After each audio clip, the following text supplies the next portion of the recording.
Thank you for joining Waterbreak. This episode is brought to you by Dusty Rose Tallow. To find out more about them, go to dustyrosetallow.com. Enjoy Waterbreak. Hey y'all, welcome to Waterbreak. It's good to be with you on YouTube, podcast, Spotify. Make sure you guys share the show. We got a great interview with Dr. Amie Hornman coming up. And my wife will probably give you a little more full introduction, but I just want to plug from the beginning here. You can find out more about Dr. Amie Hornman on her websites, just the initials, dramie.com, and then Better Life Doctor, spell out the whole doctor.com, and you can find out more about her there. We're going to be talking with her today about testosterone, which is something that, you know, as a man, you think you just kind of know about, or not know about, you just are. You just have. You just are testosterone. You are testosterone. And so I'm very excited to have this conversation with her. Annie, why don't you just kind of give a little more fill in who Dr. Amie is, and also remind our listeners that they can go back to last year to find our first show with her on, we interviewed her first. Yeah, absolutely. I even forget the title of the show now. I should have had that already. Something about thyroid, because that's what we talked about. Yeah. Well, Dr. Amie, welcome again to our podcast. We're so grateful. I know you're busy, so thank you so much for taking the time to come talk to us about testosterone this time. Well, it's my second favorite hormone, so of course I'm going to come on and talk about it, because we need to educate people on it for both men and women. But you are funny. It is true that it's what we think about when we think of guys, and we forget that women have it and need it as well. Yeah. Yes. And that's really where I want to start off, because I want to make the most of our time with you. So why don't we just start out with you talking about your second favorite hormone? Like, what is it and why is it so important, not just for men, but also for women? So testosterone is our get stuff done hormone. It gives us drive, motivation, passion, strength, libido, brain function, and of course it controls our body composition too. So it keeps on that sexy lean muscle mass on both men and women. And we know that muscle is our organ of longevity. It is metabolically active. So the more muscle we have, the better protection we have of our skeletal system against breaking bones as we age. It also gives us a better metabolism overall. So we're burning body fat. It improves our glucose, our blood sugar regulation, our insulin resistance. It does so much that we tend to forget about the importance of keeping our muscle. And we can't keep our muscle without adequate, optimal, I'm going to use the term optimal, not just normal, we can get into that, optimal levels of testosterone. Awesome answer. I already got a bunch of questions, but I know you want to just hold on to them until we get into it. I know you got a couple. We want to set you up, Amie. Yeah. Well, fire up. You just said optimal, and that's where I wanted to go next. Let's talk a little bit about labs, testing, levels. What levels do you believe are actually optimal for men and women? I know that might be a nuanced answer a little bit. And then if you can add to that, how do those optimal levels compare to the levels of the average American these days? Yeah. Oh, goodness. Okay. So let's first start off by talking about that standard lab value range that you see next to your lab value. So you get your testosterone tested. And with both males and females, we are testing the free and the total testosterone. So I'll get into that. So you get those levels tested, and next to total testosterone, you're going to see a number, and then you're going to see a reference range. And this goes across all labs. We talked about it when we talked about thyroid as well. But with testosterone, I think I lose my mind a little bit more with the testosterone ranges, because for men, you guys, I feel so bad for you. Your range goes from 250 to, on most labs, like a 900. Okay, optimal total testosterone for a man, and I don't care what age you are. I wouldn't even let my 78-year-old father drop below an 800. But yet standard medical ranges say to men, oh, you have a testosterone of a 300, you're fine, you're normal. Meanwhile, a dude with a testosterone of a 300 definitely has a dad bod, probably some man boobs, big gut, lost his libido, probably erectile dysfunction, depression, anxiety, low motivation, low brain function, loss of muscle, loss of strength.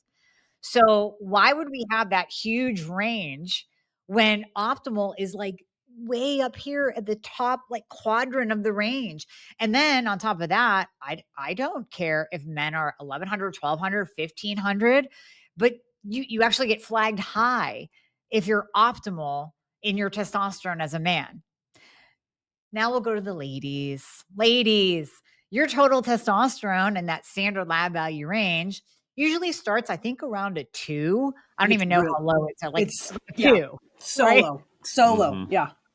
And it gets cut off on most lab value ranges at a 48. Now, the reason I'm mentioning the cutoff for women is because optimal total testosterone starts at a 50.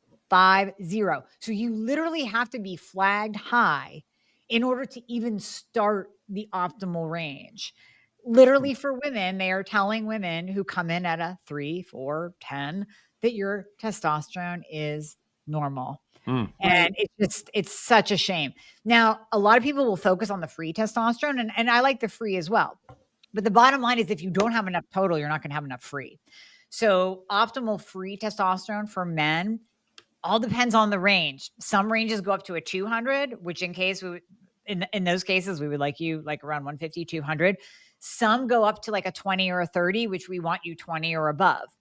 Ladies, we are usually like in the 0.5 to like a 6.4 range. I like you halfway or above for the free testosterone. But again, if you don't have enough total, you're not going to have enough free. Okay. So normally you like to see for women, just to sum up, 50 or above for the total, and in that upper half of the quadrant or the range, basically for the free. Yes. Okay, that makes sense. So, why are you arguing for 800 or above? How do you get that standard, I guess, in the first place? So in functional medicine, the way that we get all of our optimal ranges, whether we're talking testosterone or thyroid, is we look at those people who are the badasses who are living their best life, right? Mhm. So that standard lab value range that you see on your labs literally is taken from groups of sick people. They take people in the hospital and test them, and then they say, well, here's the average range where these people fall in. Meanwhile, they're overweight, they're diabetic, they have cancer, they have heart disease. In functional medicine, we're like, let's go over here and test that 75-year-old that's skiing down the side of a mountain, Uh-huh. or that 65-year-old that has amazing muscle mass at the gym. Mhm. Let's test all of these optimal people and then get the range. And that's why the optimal range is much more narrow than what you'll see on your standard lab value range, because we know that's where you're going to feel your best. That's where you're going to get the heart protection and the brain protection and the optimal muscle protection and longevity. So that's where we get our optimal ranges. So how would you? I follow your logic there. My one, maybe, and I'm not even disagreeing per se, but the thing, maybe some logic in the back of my mind that makes me want to respond and say, well, I don't base my optimal basketball skills off of Michael Jordan. I'm Right. I'm an average guy, right?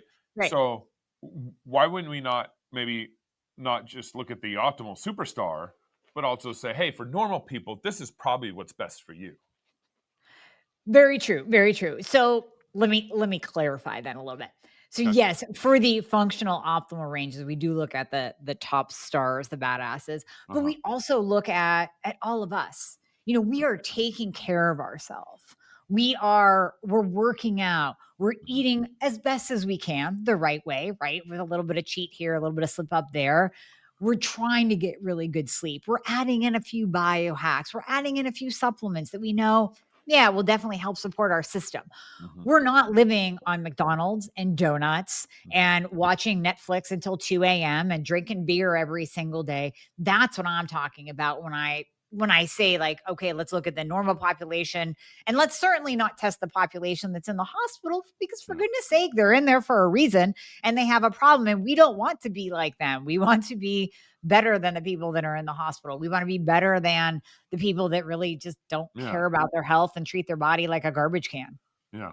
And so for the optimal, or for the, I guess, range for the average guy like me, what would you say is acceptable for a guy like me?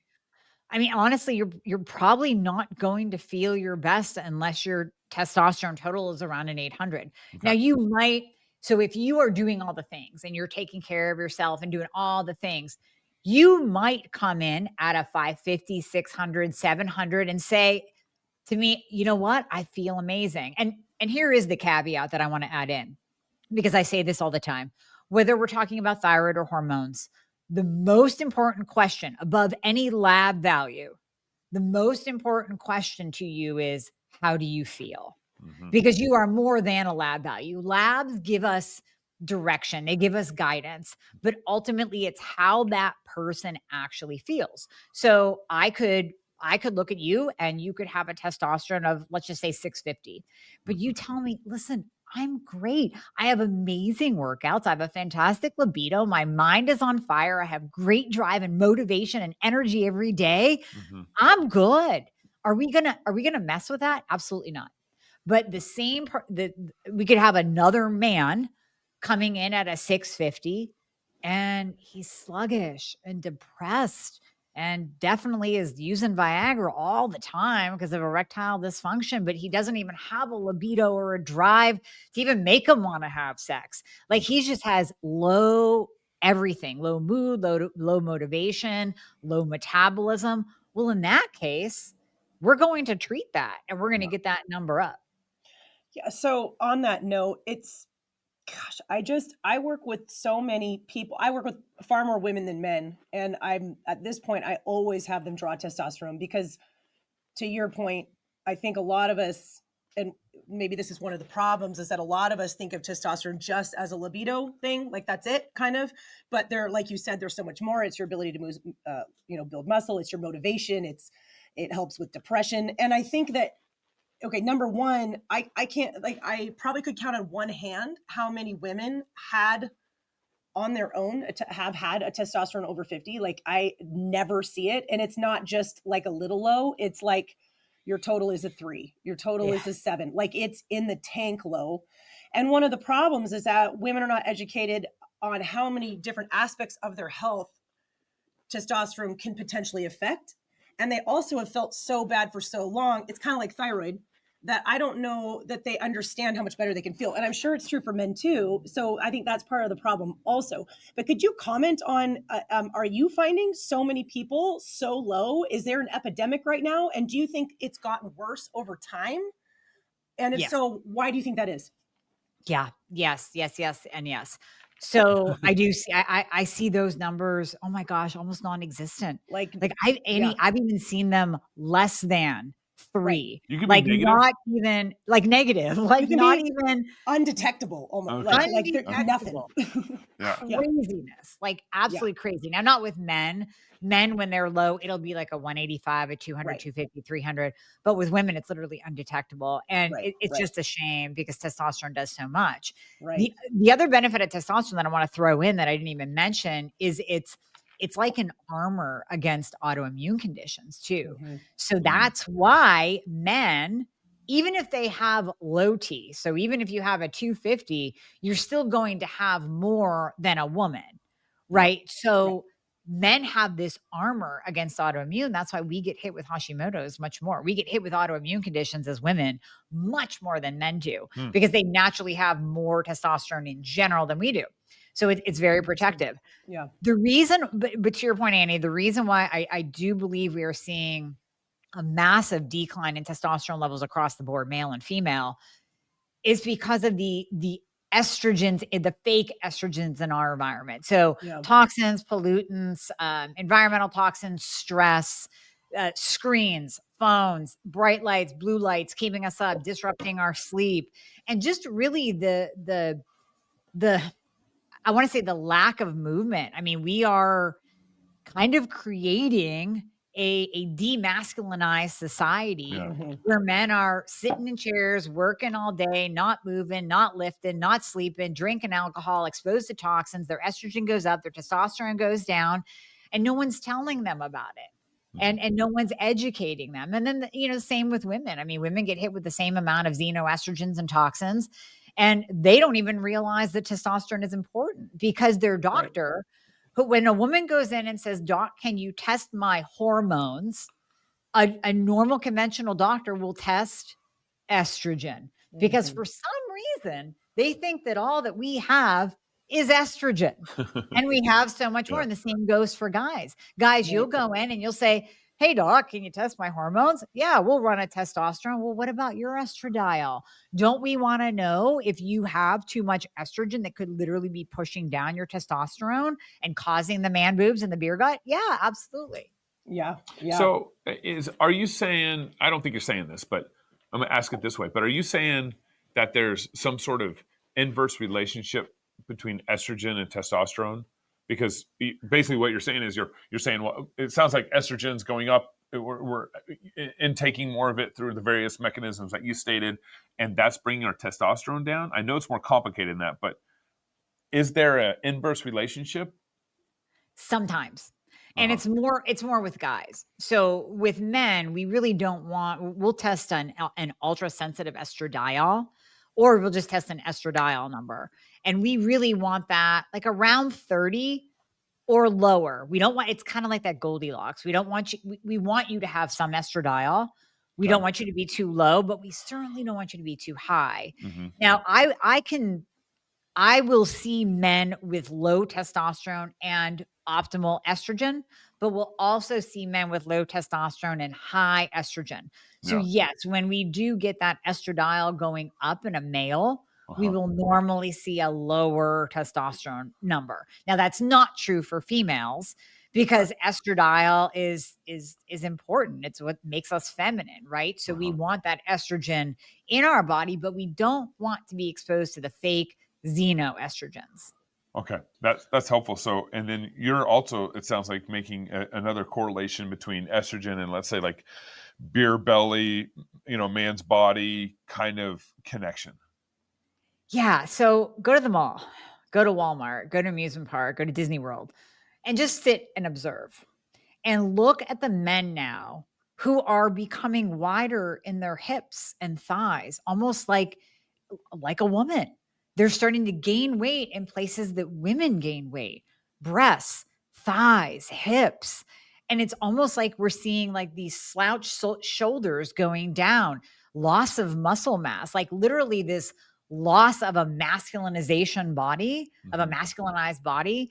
We're seeing this more and more and more. And we know these guys aren't choosing it. Like they're not saying like, gee, I really want to, walk around and look like a woman. It's literally unless they are choosing it, but the Yeah. men who aren't choosing it Right. are they're getting bombarded with toxins and chemicals that are shifting their hormones. Mm-hmm. And without shows like this to educate them, they don't know any better.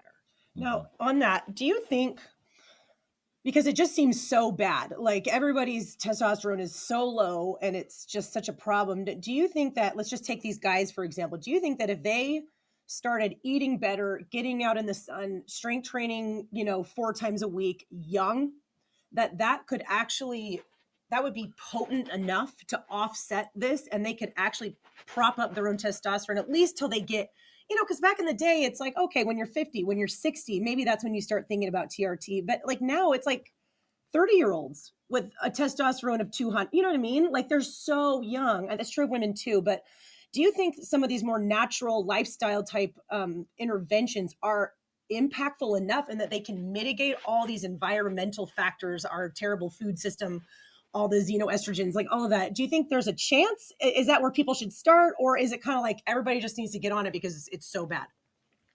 No, absolutely. Absolutely. If you start young and you really recognize the different things that can contribute to the lowering of your testosterone and you combat that, and you change your lifestyle and you change your eating and you're getting good sleep and you're lifting heavy, absolutely. You can stave that off. So I'll even take my husband for example.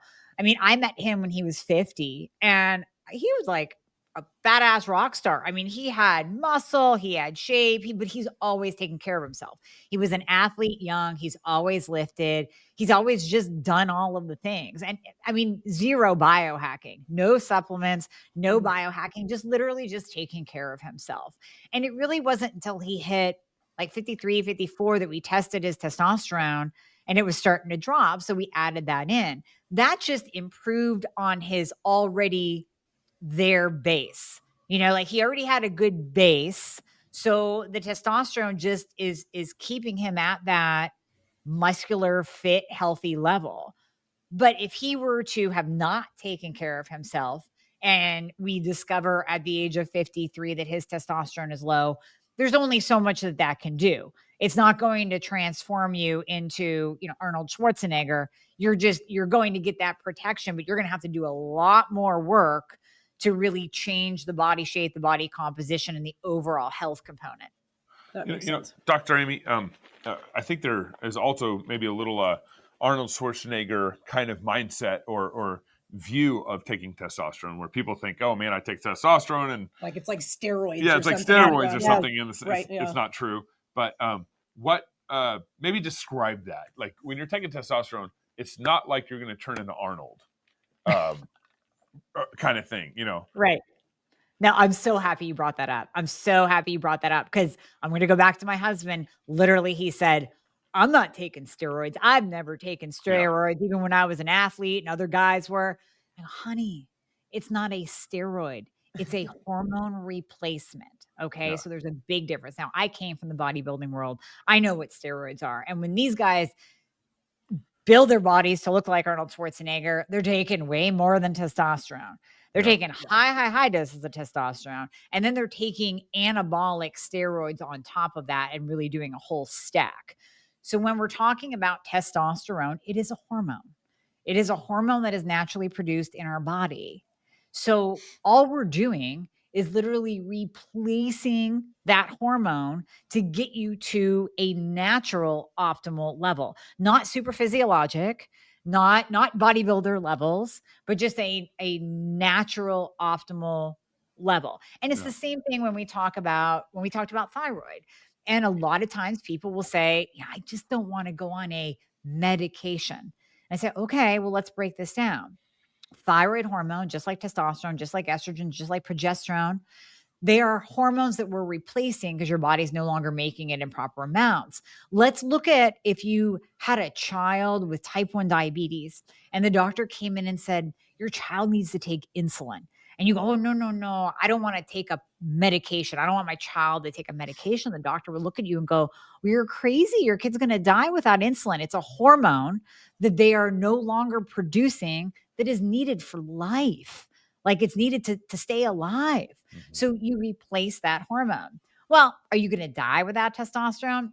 Maybe a little bit earlier because you are more prone to cardiovascular disease without it. Yes. But you have to shift your mindset when you're talking about medication versus hormone replacement therapy. This is hormone replacement therapy. So very similar to what you just asked too. Anabolic steroids are steroids. Testosterone is a hormone replacement. Yeah. Well, let's keep going with that. Let's talk about actually replacing testosterone. Can we talk about safety, the different methods that people can use? Does it cause cancer? Does it cause dosing? And then also, why is it so dang hard for women to get it? Let's not forget that part. Oh yeah. I know, so hard. Okay. So methods of delivery. So we have for men and women, we have injectable. And that's usually testosterone cypionate. There are different esters of testosterone. So we can use testosterone enanthate, testosterone propionate, testosterone cypionate. And all that means is the life of the testosterone once it enters your body. So cypionate, long life. We do it once a week. Sometimes with guys, we'll break it up into 2 or 3 times a week to microdose it. Women, we're good with once a week because it has this very long acting life. Testosterone enanthate is much quicker. Propionate is quicker. So we dose that propionate, we dose almost every day to every other day. So we tailor that to that individual person, usually starting off with testcypionate. That's the injectable form. Now, Annie, I know you can speak to this, but when you say injectable to a woman, right? They get deer in the headlights eyeballs. They don't They're like like, I'm not going to inject myself. That's what guys do, right? That's scary. Right. Yeah. So then you have to go, okay, wait. It's this tiny little insulin needle. And guys, you can use the little insulin needle too if you want. So we can microdose your testosterone too if you're really scared of the big intramuscular needle. So intramuscular testosterone is going to go in your thigh, your shoulder, your butt.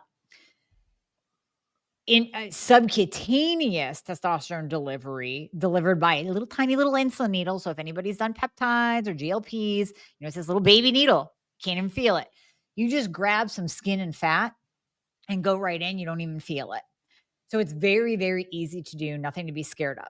The reason why I like injectable for men and women is it's pretty much guaranteed to actually increase your levels. And I'll break down the cream component in a minute.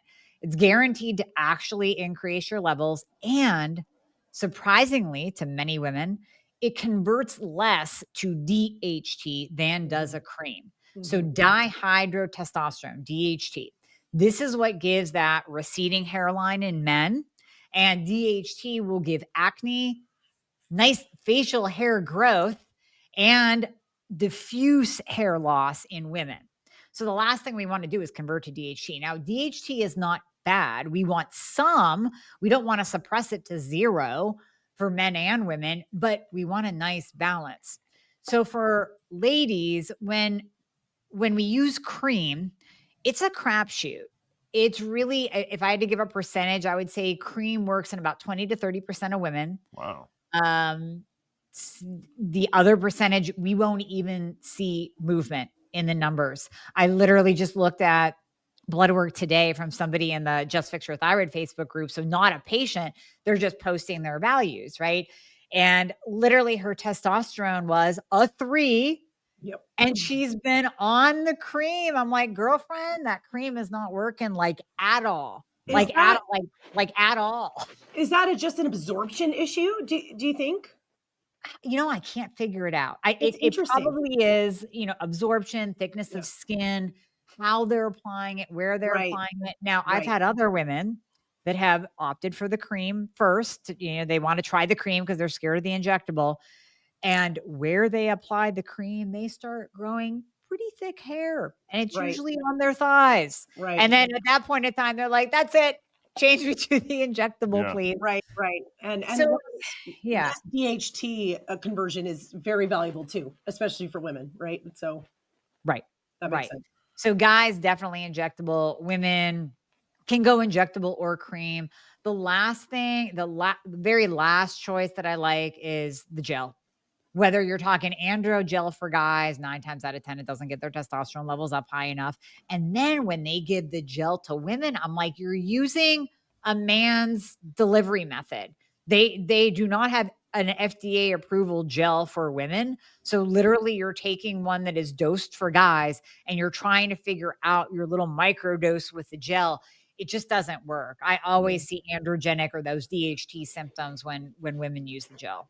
Now, why haven't they built that? This is with Annie, because your testosterone got low. Do you want to talk about that? I don't know. It's fine. Yeah. How low did your testosterone get? Mine recently went from like a healthy 75 down to like a 17, which is when I started replacing it. And then you do testosterone cream. You do actually do the cream, and the cream has I'm tended one to of the work few, really well. Amy, it works very well. Yes. Okay, good. Which is really, really funny. But Yeah.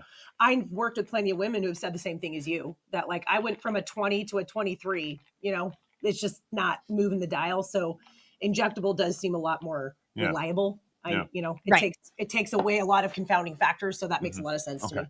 So the cream actually works for you. Why haven't they invented like a pill? Like we take aspirin or Tylenol. I mean, like why not like a pill? They do. do. I don't like the shot, and I don't like the cream. Okay, well, we have something for you now. There is a new pill out. I actually interviewed, that podcast is coming out, I think in 2 weeks on mine. I interviewed Dr. Shalin Shah.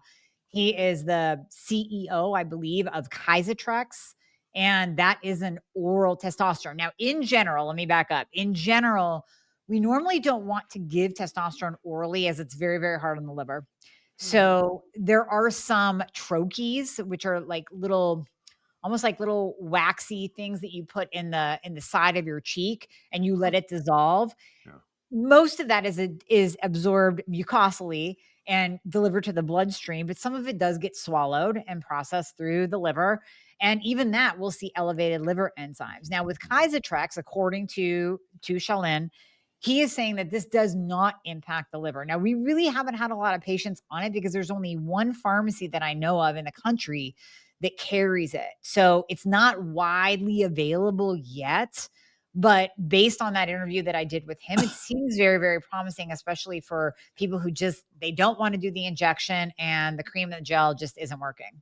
Interesting. I didn't know about that. Could we put it in like a Alps nicotine pouch or something like that? Come on, Hey, guys would be all over eventually. that. Yeah. You heard it here first, Amie. I just invented that. Anyone who runs with that, you owe me a percentage. We're full of great ideas. Well, hey, we're seeing peptides now in little like oral delivery methods, like little patches that you just pop into your mouth and don't have to inject. So who knows? Who knows? Yeah, geez. So currently, talk about why it's so hard for women to get testosterone, because it's a problem. It is a problem. It's a huge problem. I think it comes back to what I said earlier about most conventional doctors are really narrow focused on, women have estrogen and maybe some progesterone, especially if they want to get pregnant, will pay attention to the progesterone. But that's it. And it's like they just don't feel like testosterone is important. And remember the standard lab value range. So your conventional doctor is going to go by that standard lab value range, which says that you are totally normal, Annie, if you roll in with a testosterone of a 5. That's totally normal. And you know what else pisses me off on the standard lab value ranges is when they have the postmenopausal range, as if it's okay for women after menopause to just, dry up and die. It's all right if you don't have hormones because you're in that postmenopausal range that basically says, yeah, nothing, 0. That's normal. It's like, oh my goodness, no, hormones are so important. So I really think it's just that, honestly, just that mindset that here's a standard lab value range. Here's where you need to be. And oh, by the way, you're a woman, so you don't really need testosterone. I've had several women have their doctor, their GP, tell them that replacing testosterone is dangerous. Oh, yeah. Yeah. Okay. So yes, you did ask, does testosterone cause cancer, right? No. Oh, sure. I guess we can segue into that. But yeah, I guess, is that what they're taught? Like, are they just making that up? Like, I just don't even know where that's coming from, I'm not sure where that's coming from. So for men, because we're dosing obviously a higher milligram per week testosterone dose on you guys than we would on women. So let me give doses. Average, let's say if we're doing an injectable for men, we'll do around 200 milligrams per week. However, that's broken up. It can be broken up into 100 milligrams twice a week or however we do it. For women, it's roughly like sensitive women, 5 milligrams, normal amount, 10 milligrams. Resistant women, we might go to 15 to 20 milligrams per week. So with men having just more of a higher dose, your PSA can go up. We might see an elevation in the PSA. Does that mean that it's causing cancer? No, it means it's pushing up your PSA.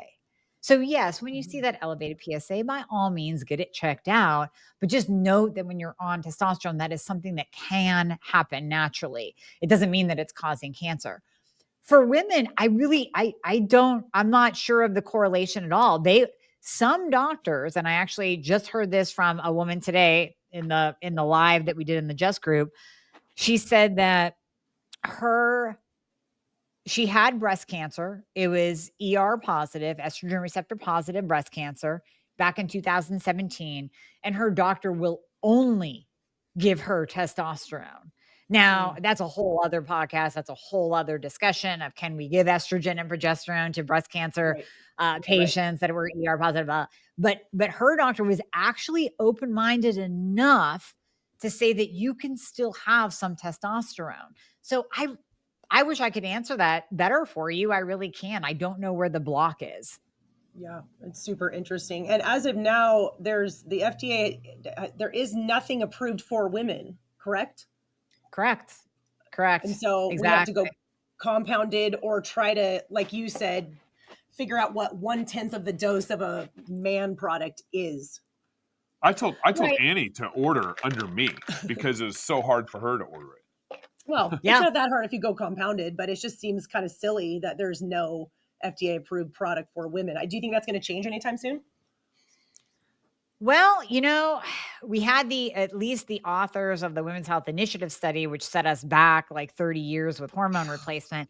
We at Yeah. least had them come out in 2017 or 18 saying, sorry, we really messed up. It turns out that Yeah. hormones do cause cancer, and we did a really bad study, and the results were not reported correctly. I'm paraphrasing.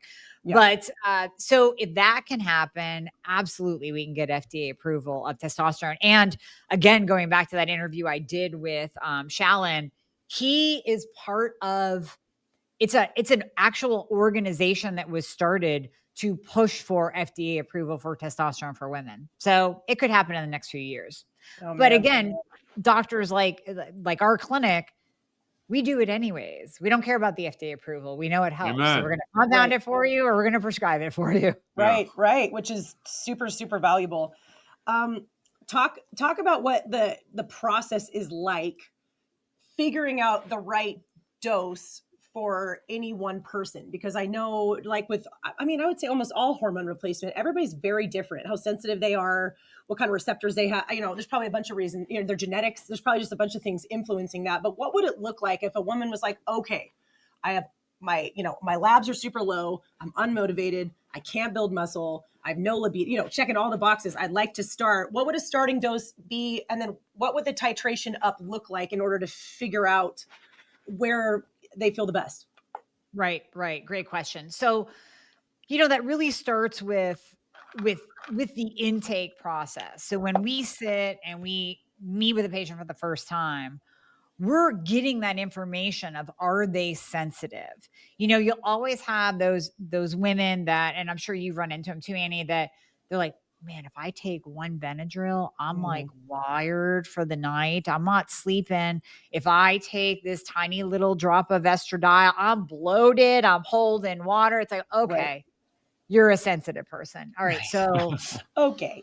let's start low and slow with you. Why do if we're going to use the injectable, maybe we'll start at like 2.5 or 5 milligrams, not the normal 10 starting Okay. dose. If we're going to use a cream, again, we'll start at like 2 milligrams a day, not 10 per day. So it's all based on that unique individual that you really have to ask questions and learn who they are and how they respond to other things. And then you can figure out the testosterone. I would say for the average woman, we start at like 10 milligrams a week of the injectable. And then we go, okay, how are you feeling?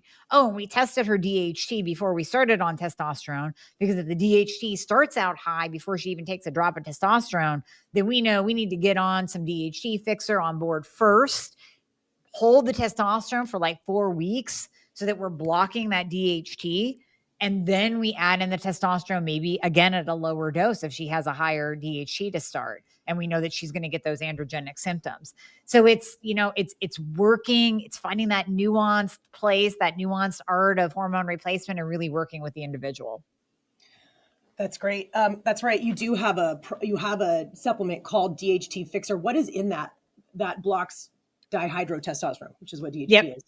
Yeah, so saw palmetto is the big one. So saw Okay. palmetto is a huge, it's great for guys for their prostate because it Mm. will help protect the prostate and lower PSA levels. But for women, it's amazing at blocking that DHT. Now, there are prescription DHT blockers as well.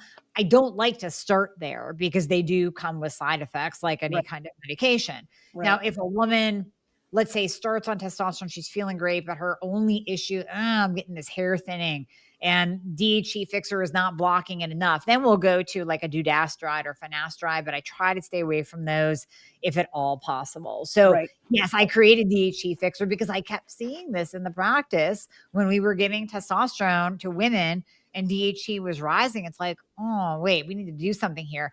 And in the past, we were just telling women to go buy like a prostate supplement for dudes. And then it's like, Right. they feel a little bit weird about doing that. So I'm like, Yeah. okay, let's create something for the ladies. You made your own. So when someone goes on TRT, obviously you want to be testing your levels, your free and total, just to kind of see where you're at.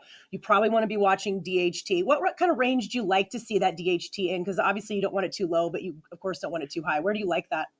Well, so here's the thing. So DHT is so interesting. Some people will fall even low. Like they'll come in with a DHT of like a 5, a 10. I just want it, and it depends on the lab. Every lab has a different range. Right. But you really with DHT, we can honestly say we want it in that standard lab value range. If you're flagged high with DHT, you're probably going to have issues. But here's the other thing. You could actually have a low DHT and still have DHT symptoms, mainly hair. Hair follicles are very, very sensitive to dihydrotestosterone, especially in women. So a woman could come in with a, great, not flagged high, actually kind of low on the scale DHT, and she has all of this hair loss every time she touches a drop of testosterone. And we narrow it down, right? Because hair loss is so multifactorial. It can be many different reasons. We narrow it down to every single time she touches a drop of testosterone, boom, hair shedding. So, okay, this is the DHT issue. Her hair follicles are very, very sensitive to it. So that would be another one where I would pull the testosterone, add in DHT fixer. Let's ride that for a while. Then let's add it back in, add the testosterone back in, very low, very slow. Definitely do injectable, not cream. And let's see how her hair responds. And if we have to go to like a dutasteride, we will. Okay. Okay. Are there any other blood markers that you want to keep tabs on once you start adding testosterone replacement in, SHBG or anything else? SHBG. You got it right, girl. So, sex hormone binding globulin. Let's chat about that because it plays a role and ties into testosterone. Sex hormone binding globulin, I love giving analogies so people can understand. It's like a sticky train. So, this train, sex hormone binding globulin, so binds your sex hormones and delivers them to the places in your body, the train stops that they need to stop at so the hormones can jump off and do their job. The problem is when SHBG is too high. So optimal for SHBG is between a 60 and an 80 for women. Okay. Men, you guys can go all the way down to like a 20, but if you start going above a 50, you're going to get some binding of your free testosterone. So what ends up happening is when SHBG goes up and goes too high for males or females, the free version of your testosterone sticks to that train. Now, also important to mention that estradiol and T3 also stick to that train. So if you have a too sticky train, then the train just goes around. The hormones can't get off at their stops. They're just stuck to that SHBG train. So what we normally have to do is lower SHBG and or increase the hormone amount so that there's just more hormone there to deal with. And even if some is stuck on the train, there's more out here that can still get delivered to the cells. The irony of SHBG, and I have to say this because so many people get confused. They go, well, is there anything I can do to lower it? Yes, there are supplements to lower it. I have one of those in my line too, because I kept seeing elevated SHBG. But the very things that we do that are good for us, right? So listen to this. T3, thyroid hormone. Estradiol, which, hey, when you're needing estradiol, let's replace it because that has a host of benefits. Testosterone, eating a high protein diet, eating low carb and non-processed foods, all amazing things, right? All of those things will increase your SHBG. It's so ironic that our body is built like that. So it's like, okay, we're not going to give up our T3, our hormones. We're not going to start eating like garbage. We're not going to drop our protein. So what can we do? That's when we have to either add in a supplement to lower it, or sometimes you're just adding in a supplement to put a cap on it so it doesn't go sky high. And then we adjust the hormone doses as well, specifically with the testosterone to give you a little bit more because some of it is stuck to the train. Interesting. Amie, is there any other way of solving some of these problems, like dieting, just eat more steak? Is there ways of creating a diet that actually increases your testosterone for men, that kind of stuff? Again, I think back to what Annie asked earlier about the younger population, if they can do some changes. I do believe, and I've met some men that they've taken care of themselves so well for so long. And one man in particular that I've had on my show, and he's an MMA fighter, and he talks about this very often on his IG and in his Facebook group, that he keeps his testosterone level optimal through lifting heavy, getting good sleep, eating clean, taking certain supplements. Zinc is a big one to keep your testosterone levels optimal, and just really honed in. I mean, obviously he's a professional MMA fighter. He's honed in on his body because that's his job. That's his career. So men like that, absolutely all day long, I believe that they can keep their testosterone high. His wife is a rock star. She does powerlifting. She does personal training. She doesn't need, she's actually a patient. She doesn't need testosterone. She's good. She's keeping her testosterone levels high. But, your average human being, it's tough because we just live in a toxic, complacent society where that's the norm. Unfortunately, we're working from homes, we're sitting at our computers, and we're not even getting sunlight. We're inside all day under the bright lights, under the lights and the blue lights, so it's tough. Can it be done? Yes, but it's tough. I don't see it often. Do you, in this conversation of people getting on testosterone earlier and earlier, do you have any concerns with just the longevity, of how long? Because theoretically, you're going to be on it for life, right? I mean, that's kind of, and maybe that's one thing that a lot of people don't understand about hormones is that negative feedback loop. Once you get on something exogenous, whatever your body was producing, it stops producing it. So you got to stay on it to continue to reap the benefits. That's true. Thyroid, that's true. Testosterone. So if you started at the age of 30 because it's in the tank and you feel so bad, do we have any studies? Do we have any reason to have concern to be replacing that hormone for, 40 years or however much longer you're, walking this earth? Any thoughts on that? We absolutely do. We don't want to start testosterone in a 30-year-old if at all possible. I mean, Right. when we run into that, and it is more rare, I will say. The few male patients that we have had that needed testosterone in their 30s literally had a pituitary issue. They had an issue that was lowering their exogenous production of testosterone, and it wasn't going to come back. But in most instances, we try everything in our power, check their thyroid, because low thyroid function will tank a man's testosterone. Mm-hmm. Anytime I see low thyroid function in a man or Hashimoto's in a man, I'm immediately jumping over to his testosterone going, oh, what's that? Bet you it's low. And 9 times out of 10 it is. So we check that. We do everything possible, and maybe even using something called HCG, which is a way that we can kind of jumpstart the testes to produce their own testosterone. If they're kind of getting sluggish, we can use even testicular glandulars to kind of help the testicles produce more testosterone naturally. So there are things that we can do, and there are even supplements like turkesterone and Fedosia agrestis that can help a man naturally boost his own testosterone. We will do all of that in a young man before we give testosterone, because there are sometimes fertility issues when you start at that young. It Right. can affect the man's sperm count and quality. And then, yeah, just to your point, just the longevity of having, oh my gosh, I have to be on this for the next 50 years, 60 years of my life. That's a long time. So we don't want that. Obviously we want men to start on TRT when they need it, when that natural decline starts to happen, usually in their 40s.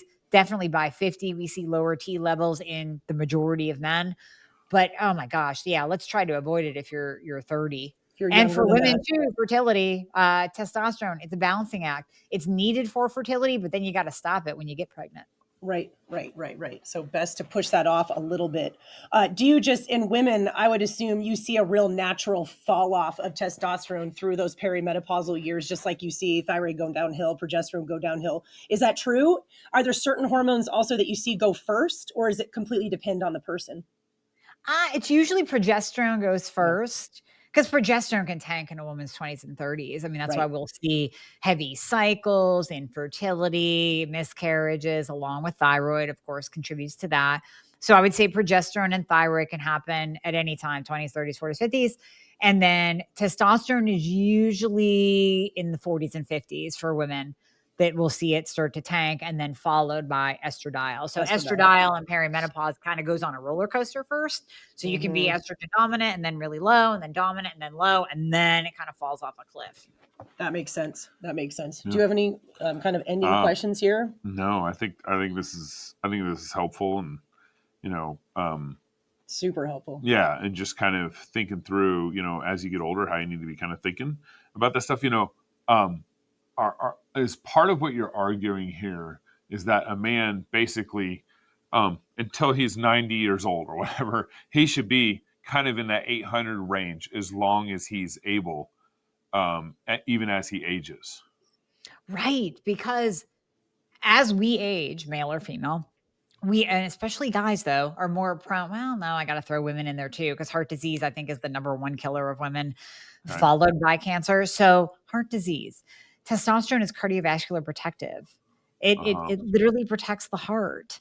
So without it, we see huge issues in lipid panels, triglycerides, and we just see in general just cardiovascular disease come on much earlier. We have more AFib, tachycardia problems. So for me, yes. I mean, I would say, why not keep your hormones elevated till the day you die? Like I will be on thyroid, estrogen, progesterone, and testosterone till you put me in the grave. Yeah. That is Right. end of story. Yeah. It's just incredible how much better people can feel, and how much they don't realize how good they can feel until they feel it, and it's just, Well, and I was thinking too, just like, one of the things that me and my wife talk about a lot is how can you keep your health measurements as objective as possible. And because there's nothing wrong with feelings, you want to feel good. I'm not trying to, but you can get the people who are constantly say they don't feel good, but just, have some sort of bigger, desire to be constantly looked over by a doctor or something, kind of thing. And to be able to kind of objectively read your testosterone, it's low, it's high, that kind of thing, I think is, it's a healthy way to, you want to keep things as objective as possible as you make decisions. Now, of course, there's more data points than that, how you feel, stuff like that. But I think that goes a long ways in trying to live just kind of a healthy life that is, not constantly doubting your own health and your own decisions, because you're able to have an objective reason for why you're making this decision or that decision, or objective blood read that helps guide some of that process. Yeah, I think it's about putting it all together, like all the pieces of the puzzle. So you can have the objective of, okay, these are your numbers. And then you have the subjective of how do you feel? And we always put those two together. So it's the same thing like we talked about earlier. Okay, if you're rolling in with a total testosterone of a 650, but you tell me you feel amazing, we're not going to treat that. We're not going to treat a number. You're more than a lab value. You're more than an objective lab value. We have to bring in the subjective as well. And then just to your point too, we have to look at, okay, is that subjective?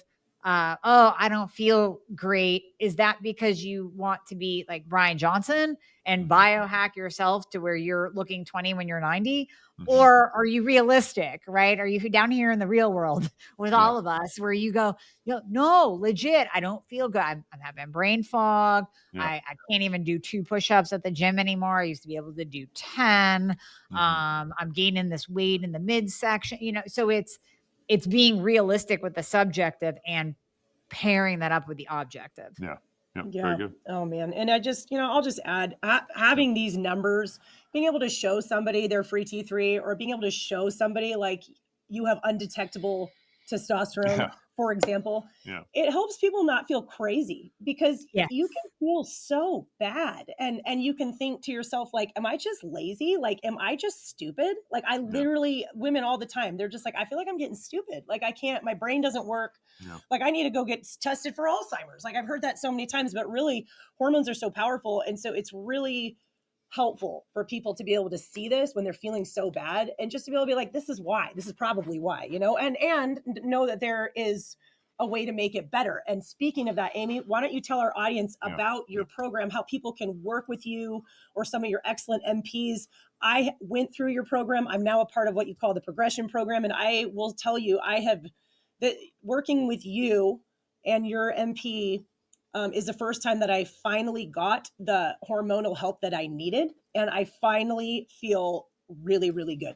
And it took years of bouncing around from doctor to doctor, wasting a lot of money that I wish I had just gone straight to your program or to one like it. It has been absolutely life-changing for me and such a relief after so many years of trying we started your health journey in 2017. And I know so many people who have stories longer and worse than mine. I know you have a story like this, Amie, but it's just incredible when you finally get to work with someone who really knows what they're doing and treats you like an individual and lets you, replace your hormones in a way that's actually impactful, where you actually feel optimal. And it's just been wonderful. So why don't you just tell our audience how they could work with you if they feel like that's something they'd like to do?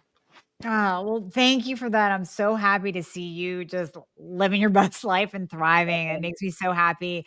And you're the perfect person to say that too, because you were doing all the things. You were all the things, right? Yep. And you were still hitting these roadblocks. Like, wait a minute, Yep. I should be better. I should feel better. So yes, thank you for saying that. I pride myself on building a clinic with, like you said, the NPs that are just, they're brilliant. They're amazing. They were trained under me, but quite honestly, they at this point know more than me. They're better than I am. So that we built something where we truly focus on thyroid and hormones. That is our focus, is thyroid and hormones. And we don't BS you and say, we're going to treat everything. We are not a jack of all trades, master of none. We are a master when it comes to thyroid and hormones, but we take such a beautiful, nuanced approach and treat every single person as a unique individual, because you are more than a lab value. You deserve more than a cookie cutter program. Thyroid and hormone treatment is a beautiful, nuanced art. There is no one size fits all. And I also believe, and I was just talking about this today, that I built our program so that you have constant communication. If you have a question every single day, you're not getting charged to ask that question. You have that free flowing communication, openness to get the guidance and support you need as often as you need. So what people can do if they're interested in working with us is go to dramie.com, DRAMIE.com, and just click become a patient. And you'll be able to talk to our team and just go through, hey, what have you tried? What hasn't worked? What has worked? Where are you at in your health journey? And then here's how we can help you. That's amazing. And just to make sure, you work with men and women, correct? Oh yeah. I have a special place in my heart for the guys. Because like I said, whenever I would say we get majority of women, because you guys aren't good at taking care of yourself. Yeah. But it's usually the women that are dragging their husbands to the clinic. Yeah. But when a guy comes in, we know he's suffering, because a guy has to suffer for so much longer before he asks for help than a woman does. Yeah. So I don't know what you're talking about. So sad I don't know what you're talking about. Oh my goodness. Well, thank you, Dr. Amie. Yes, thank you so much. Make sure you guys go to dramie.com. That's AMIE, DRAMIE.com. And then betterlifedoctor.com. Doctor's all the way spelled out and everything. So thank you, Dr. Amie, for coming on the show. And for the rest of you guys, if you guys want to be in a conversation with us, email us at RenchMedia. That's RENCH, RenchMedia @gmail.com. And we'll look forward to seeing you guys next week.